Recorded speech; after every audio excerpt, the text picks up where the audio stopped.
시장이 보는 눈을 키우는 시간입니다. 오늘은 조선의 그입니다. 최진명 NH투자증권 연구위원 모셨습니다. 위원님 안녕하세요. 반갑습니다. 안녕하세요. 오랜만에 뵙습니다. 네. 지난주에 대형 조선주 주가가 좀 견조했습니다. 근데 물론 뭐 수주라든지 실적에 대한 기대감이 여전히 상존하고 있기 때문인데요. 하지만 최근 장이 너무 안 좋아요. 자, 이럴 때 조선주 어떻게 좀 봐야 될까요? 기본적으로 저희 조선주도 2022년 수준은 21년보다는 한 23% 정도 이렇게 부족하지 않을까 이렇게 보고 있습니다. 하지만 뭐 그렇게 새로운 뭐 악재다라고 이렇게 보고 있지는 않고요. 기본적으로 지난해 수주가 굉장히 많았던 수치임을 좀 감안을 할 필요가 있습니다. 올해 수주 실적은 아마 최근 5년 평균보다는 한 20% 이상 많지 않을까 싶고, 통계적으로 지난해가 좀 유독 많았던 걸 빼고 보더라도 아마 최근 몇 년간의 평균치보다는 40% 이상 많은 일감이 나올 거기 때문에 기본적으로는 작년보다 조금 줄어드는 발주 물량일 수 있지만 조선업체들이 수주 잔고를 늘리고 매출을 늘리는 데 필요한 양은 될 거다. 좀 이런 것들이 반영되면서 주가에 좋은 흐름을 보이고 있다고 생각하고 있습니다. 그러면 일단은 그래도 작년보다는 줄어든다는 거잖아요. 포인트는. 네. 주가에는 어떤 영향을 미칠까요? 기본적으로는 저희가 PBR로 어프로치를 뭐 어떤 밸류에이션 얘기를 제가 보통 잘 안 하지만 방송에서 저희가 뭐 PBR이 1.0 밑에 있으면 그 기업이 약간 성장을 못할 수 있다, 아니면 존속 가능성이 의구심을 받고 있다, 좀 이런 얘기들을 하게 되는데, 사실 조선업체들이 이미 지난해 확보한 일감만으로도 성장할 수 있는 환경이 나왔고 올해 예상되는 물량도 이 성장을 이어가는 데 충분하다고 이렇게 보고 있기 때문에 기본적으로 저는 조선주가 현재 고평가돼 있다 이렇게 생각하고 있지는 않고요. 추가 상승 여력이 있다고 봅니다. 또 한 가지 우리가 주목할 부분은 단가입니다. 이 선박을 많이 수주하는 것도 중요하지만 한 척 한 척을 딸 때 그 가격이 중요한데요. 우리가 지난해 평균적으로 선박 가격들이 23% 정도 성장한 거를 봤고, 컨테이너선이나 일부 선종은 그 상승폭이 30% 이상을 상회하면서 수익성에 굉장히 큰 도움이 되고 있습니다. 물론 재료비가 같이 올랐다고 이렇게 말씀을 하시는 분들도 있을 것 같은데요. 지난해 2021년 2분기에 후판가, 이 숫자는 좀 외우셔도 좋을 것 같아요. 톤당 130만 원을 기준으로 충당금이 모두 설정돼 있습니다. 참고로 최근에 후판 거래 가격은 톤당 110만 원이에요. 그러니까 이미 20만 원의 여유분이 있는데 매출을 소화하는 과정에서 이 차익분이 환입되면 이익에 좀 더 개선되는 형태가 나오리라고 보고 있습니다. 또 긍정적인 소식은 이번 주에 후판가 협상이 재개됐습니다. 조선업체들과 철강업체들이 협상을 진행을 하고 있는데, 저는 여기서 후판가가 톤당 10만 원에서 20만 원 정도 더 내려갈 거라고 보고 있습니다.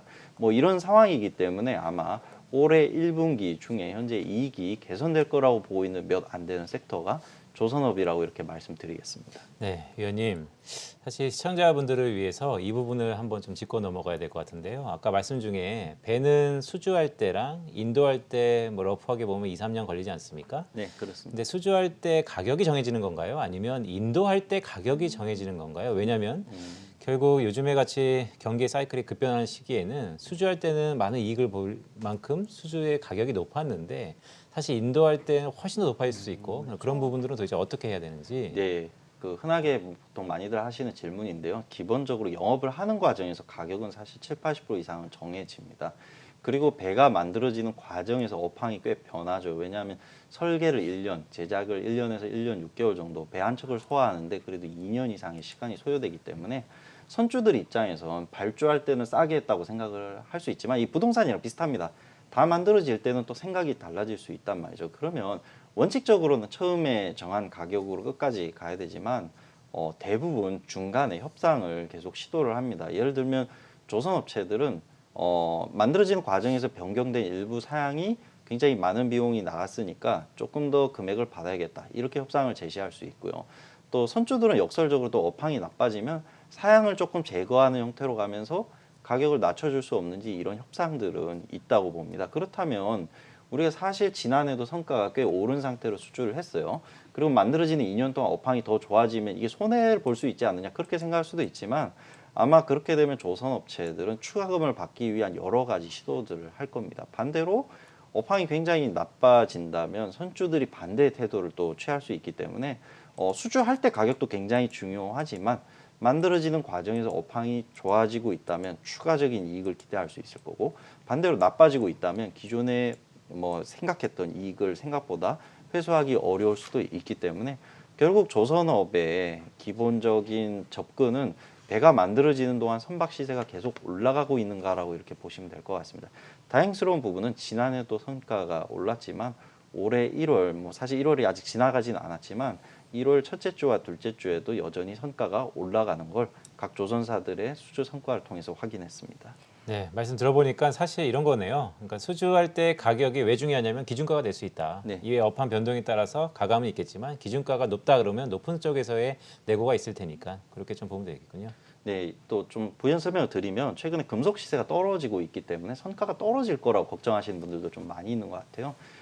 이게 왜냐하면 우리가 성가를 올릴 때 재료비 상승을 주로 조선업체들이 명분으로 삼았기 때문에 그런 걱정들을 하시는 것 같은데요. 그거는 조선업체의 입장이고요. 선주사들이 배를 구매할 때는 재료비가 얼마인지는 그렇게 그들의 관심사가 아니라 내가 이 배를 획득함으로써 얻을 수 있는 잠재 수익을 보고 배 가격을 판단하는 거기 때문에 즉 운임이 계속 상승하고 있다면 재료비가 떨어지더라도 선주들은 더 높은 가격의 배를 살 의향이 있다고 이렇게 보셔야 될 것 같습니다. 올해 1분기 현재 죄송합니다. 1월 첫째 주와 둘째 주를 보면 탱커 운임과 컨테이너 운임이 여전히 강세를 나타내고 있고요.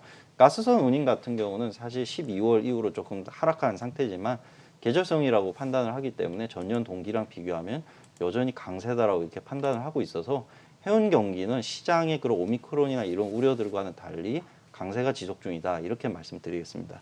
네, 자 그러면은 위원님의 조선주 탑픽 이런 생각을 바탕으로 네. 올해 생각하시는 조선주 내에서 최고의 탑픽은 어떤 종목일까요? 네, 이게 많은 분들이 대장주를 꺼낼 거라고 이렇게 생각을 하실 수 있습니다만 12월 중에 현대중공업그룹이 통상임금 소송에서 최종 패배를 했어요. 아무래도 관련된 비용이 4분기 반영되지 않을까 이렇게 생각을 하고 있기 때문에 마침 지금 실적 시즌이기도 해서 이 현대중공업 그룹사 이외 종목으로 이렇게 플레이하시는 게 조금 더 좋지 않을까 싶고 다만 이게 여전히 일회성에 불과한 것이고 실제 조선업체들이 충당금을 설정하지만 실제로 이 그 통상임금 변경에 관련된 이 현금 흐름은 사실 노조랑 추가 협의를 해서 몇 년이 더 소요될 거기 때문에 일시적인 현상은 아닐까 이렇게 생각을 하고 있어서 장기적으로는 뭐 크게 종목별 차별성은 크지 않다고 봅니다. 뭐 당장 오늘 시점에서 매수한다면 그래도 소나기가 오는 걸 알고 있으니까 이쪽을 피해서 다른 회사들 위주로 좀 하는 게 어떨까 싶습니다.